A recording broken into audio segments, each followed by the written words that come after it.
Hello everyone, this is Monstertaming coming at you with another Creature Fates community newsletter. I was a little bit late covering this one, and the alpha patch also snuck up and come out around the same time. So I'm going to cover both the newsletter and the patch in the same video here. So let's get on with it. The Combat Arena Alpha. We're putting finishing touches on the upcoming Combat Arena patch now. I'm planning to release it this weekend. It's already out right now, actually. The patch notes are going to be a beast, so we've already got started on them. There will now be visuals to indicate... well, actually, we're going to just go ahead and skip over this because we're going to just go right over there to read that. But we do see a little fact here is they've begun features required for the Combat Arena beta in early 2023. Which is pretty exciting. Our single-player AI has received a major overhaul now and uses the behavior tree and utility AI hybrid. The result is a more designer-friendly, flexible, and scalable system. This upgrade allows us to create a greater variety of AI for different kinfolk across different levels and will likely save us hundreds of hours of work in the long run.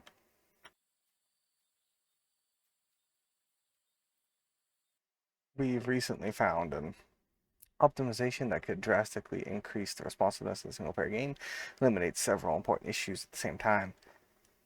This would be a huge improvement for the field, single player, and save our dev team a lot of time. There's more testing that needs to be done, but it's looking very promising.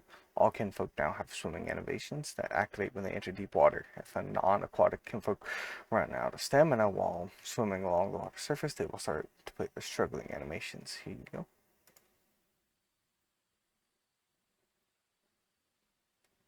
So it seems that they just cost straight stamina as you swim across.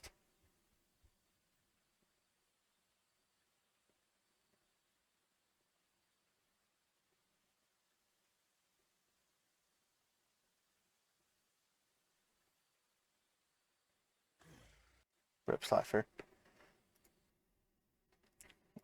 With that in mind, I wonder if they're going to include swimming in the alpha, because there are some parts of Riverside where like Kadoki and Shovelet can actually, and Mecha can go like fully underwater, so I wonder if they'll include swimming for them there. That'd be interesting to see. Finish adding all the character models. Each kinfolk also has a pair and rare idle animations as well as slightly smoother animations. We've added the interactive compass to the HD, to the HUD. We expect this to be a major help while exploring without being too intrusive. There are still more features to add, but the basic functionality is in place. Here's a preview of the current state.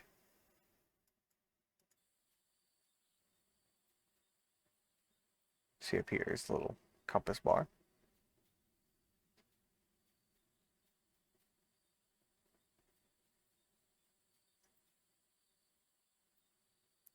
Something that's pretty standard for most RPGs, most open world RPGs.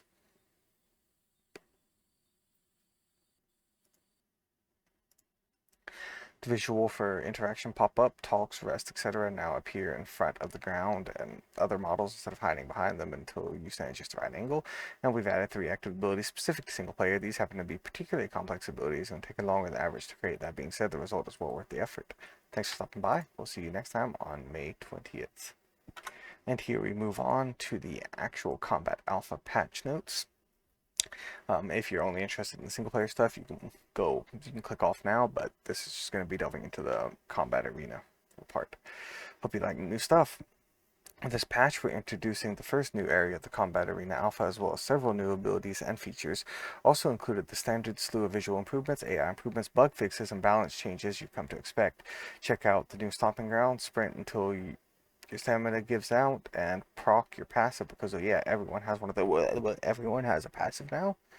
That is huge information there. Gameplay changes, new arena, cavern. Ooh, this looks really cool.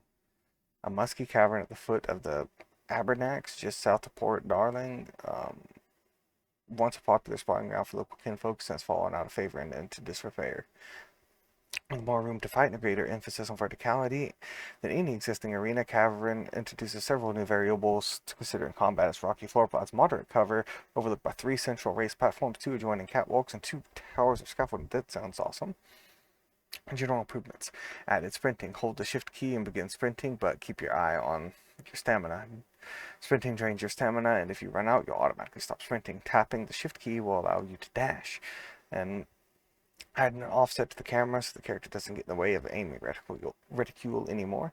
You can now hover over Kinfolk's portrait in the team customization menu to view details about their passive, fix some bugs in the setting page that made it difficult for you to bind your keys correctly, and then visual improvements. Some adjustments have been made to the game's lighting and post FX with the intention of improving color depth and dynamic range. There's still a work in progress, and further improvements will be added in a future patch.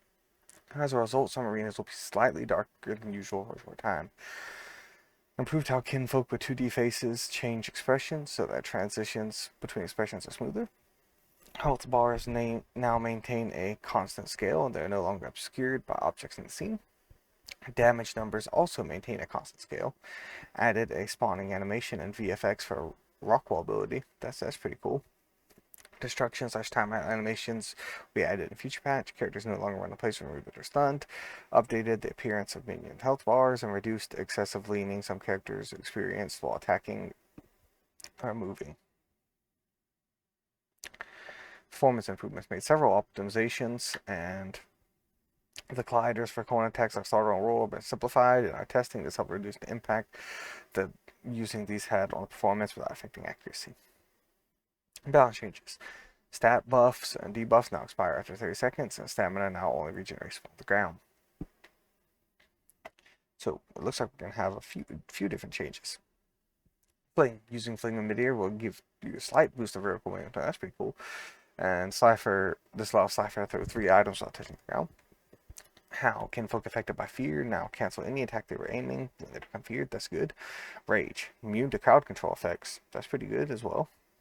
Stunner flies finds a pass around objects. Finally, that's been a change I've been looking forward to for a long time. Slash. Reach higher and lower, allowing them more easily hit shorter targets and nearby airborne targets. Crescent Strike. Same thing. Rockwall, new animations and VFX, and it'll be slightly slower than the instantaneous speed it previously spawned at.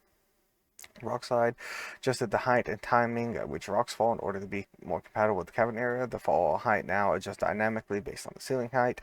This also allows timing to remain consistent regardless of ceiling height.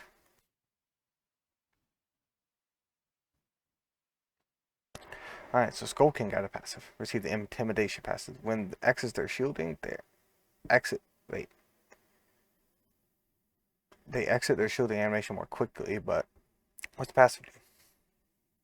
Alright, Lumala, same thing. Chevrolet got the Survivor, and Spirit of Fire for him there. Oh, I'm excited. New abilities. Spirit of Fire. When the user has less than 1/3 of their health remaining, all their fire type skill shot, lob, and spawn attacks become larger. That's alright. Each time the user is into combat, its HP cannot be reduced to 0 in a single hit. That's also alright. I don't think that either of these are like complete game changers, but they're obviously buffs. Intimidation. When you use it into combat, it lowers the physical attack of possible kinfolk by 1 stage for 30 seconds. That's pretty nice. Yeah, Intimidation, so far, I like Intimidation the best of these new passives. Oh yeah, I forgot we're getting a new move. Beckett and Lamal are going to have it. Null type, self-spawn, base power X, damage type X. The user summons a large mirror prism around themselves, reflecting all ranged attacks, doubling their damage and bouncing them back in the direction they came. So that's going to hurt a lot if you actually hit that opponent with that. This one more thing is a new kinfolk, by the way, that I will be giving their own video soon. AI kinfolk now avoid each other while moving and attacking. Made improvements to NPC AI that perform the intended attack more reliably in a wider range of frames. AI Mech is now more accurate with their basic melee attacks. Many bug fixes exclusive to the cavern area. Fixed underside effects caused by the sprinting. Oh, cool. I can finally change my names for my team again. Fix the bug that caused kinfolk to use the wrong texture when taking damage. Fix the bugs that cause shielding animation to stutter. Camera had the wrong rotation at teleport. Face the wrong direction when using dash. Lob attacks, the jitter while aiming. What was a lot of bug fixes? Prevented homing attacks from working properly, and they fixed this so you can use them in the basic attack slot. Wow, there's a lot of things. Yeah, so okay, now Pilfer, the big one here is Pilfer cannot be used as an item if they didn't deal damage, which means Shield will block Pilfer now. I'm seeing if there's anything else that is blatant. Nope, I don't think so.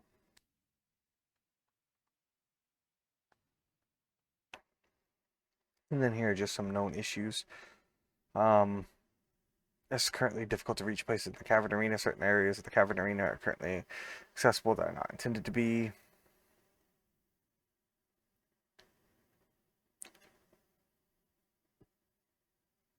Everything else seems to be pretty straightforward.